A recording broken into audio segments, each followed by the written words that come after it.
This is Freeport at this moment.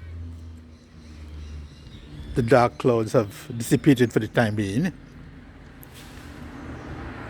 but a constant flow of light to wind is emerging and continuing all the time.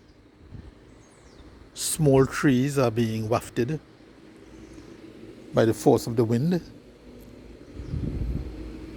Traffic seems to be a bit more than normal for this time of the day. It seems to me that everyone is trying to get home very quickly for what is about to happen to us later this afternoon. So far in Freeport, the weather conditions have changed a little bit for the better. At the same time, we are taking the necessary precautions to see that everything goes well when the storm approaches and strikes.